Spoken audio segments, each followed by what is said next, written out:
What's going on, everyone? Today I'm doing a record review of Conor the Notorious McGregor before the UFC. Conor is fighting October 6th against Khabib, as everyone I'm sure knows, at UFC 229. This is a series I had an idea for about a month or two ago, and I wanted to release it in the build-up to the fight. So what I've done is I've gone through and looked at all of his fights before the UFC, the opponents and where they are now, and I'm going to just call it record review because that's what it is. If you guys do enjoy it, subscribe if you want to see more content like this. Let me know if you like this idea of a series, and I'll get right into it. Conor's first fight was in March of 2008 in Cage of Truth. He fought Gary Mor 0-0, and since then he is 8-10 and has not fought since September 2016. Now obviously at that point they were both 0-0, and that was the beginning of both of their careers, so I'm not really going to make any comment on that. Conor's second fight was just 2 months later in May of 2008 in Cage Rage. He fought Mo Taylor, another KO. Now that was a 1-0 Conor against 0-0 Mo Taylor, and Mo Taylor never fought again. That was his only MMA fight, and he never tried it again. So now fast forward to the next month, June. He fought 3 times in his first 3 months of 2008. Cage of Truth 3. He fought Artemij Sitenkov,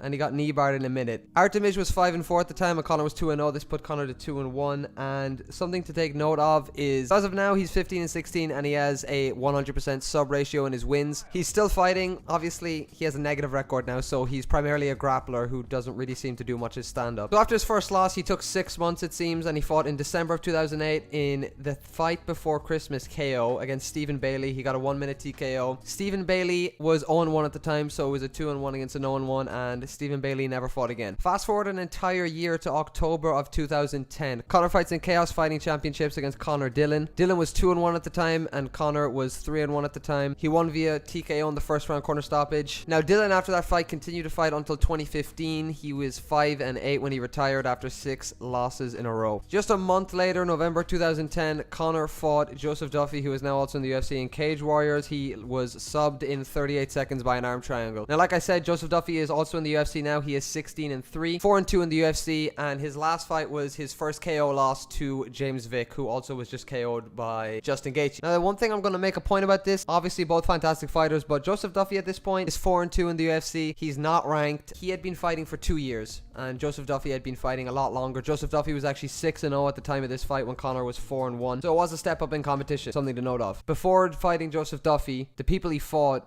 there was only 2 of them that had positive ratios, and they were 2-1 and 5-4. So it was definitely a step up in competition. Next up, Conor takes 3 months off, fights at Chaos Fighting Championships in February of 2011 against Hugh Brady, gets a first round TKO once again. Hugh Brady was 4-1 at the time. Now he is 4-3, and he retired in 2014. This moved Conor to 5-2. Just a month later, in March of 2011, he KO'd Mike Wood inside 16 seconds. Mike Wood was 1-1 at the time, and he ended his career 1-5. He retired in 2014. And again, 1 more month later, he fought in Immortal Fighting Championships against Paddy Doherty, and he got a 4-second KO. Conor was 6-2 when he fought Paddy Doherty and got the 4-second KO. Paddy Doherty at the time was 4-6, and since then he went to go 4-9 and retired in 2013. So at this point, Conor is 7-2. He's been subbed twice in the first minute, and he has 6 round 1 KOs and 1 round 2 TKO. Next up, 2 months later, he fights Artur Sowinski at Clash of the Giants. He gets a round 2 TKO. Artur was 11-4, and right now, as the time I'm recording this, he's 18-10, and he is fighting in KSW. This is another step up in competition, and this is a fighter that to this day is still fighting with a good record in a reputable organization. Now next up, September of 2011, 3 months later, he fights Aaron Jahnsen, who at the time was 2-1, and he got a round 1 TKO. Now this is the first questionable bit of matchmaking for me, at least in my opinion, because at this point he was 8-2. He was obviously destroying everybody besides those 2 losses, and they gave him a 2-1 Aaron Jahnsen, who now is 5-6 and hasn't fought since 2017. Now the one thing I might be missing here is Jahnsen might have had some other combat background before he moved to MMA, therefore making it more of a competitive build-up. Next up, February of 2012, he fights in Cage Warriors 45 against Steve O'Keefe. At the time it was 9-2 against 6-1 Steve O'Keefe, and at the time Steve O'Keefe had a 100% finishing rate, and he had actually submitted Artem 2 fights beforehand. Steve O'Keefe now is 9-3 with still an 100% finishing rate, and he just got a submission in 2018. At this point, it is June 2012. He is coming in on a hot streak of KOs, and he gets put against Dave Hill in the Cage Warriors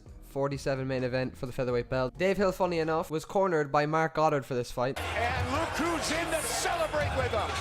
The notorious one. Dave Hill had actually lost to Artem Lobov 2 fights before he fought Conor for the belt. Dave Hill, 12-4, 9 subs in his win. He did retire in 2014, and there's not a lot of info on him that I can find, like his age or where he trains or anything, but he was known as a submission guy, and this was actually Conor's first submission win. Then we move on to December 31st of 2012, New Year's Eve, and Conor fights Ivan Bushinger for the lightweight belt, moving up to be the double champ in Cage Warriors. Now, a lot of people have seen this fight too. This is one of his most reputable fights, and this is what got him signed ultimately to the UFC. He dismantled Bushinger, and here's the thing with Bushinger, right? At the time, he was 21-3 when he fought Conor, who was 11-2 for the title. So obviously, Bushinger was probably the favorite, although he doesn't have as high of a finishing ratio. Since losing that fight to Conor, and he lost that fight, he's now 34-6, and after losing to Conor, he went on a 10-win streak with 8 finishes. Now, present day Ivan Bushinger, with his 34 wins, he has 28 finishes. He has a very high finishing ratio for someone with that many wins, and he's actually fought 3 months ago in XFN, and he got a second round anaconda choke. So he's currently on win streaks. He's been fighting an M1 challenge, so he's fighting good people. As far as I can tell, all his losses are flash KOs, like stiff KOs in the first round. He lost in 2017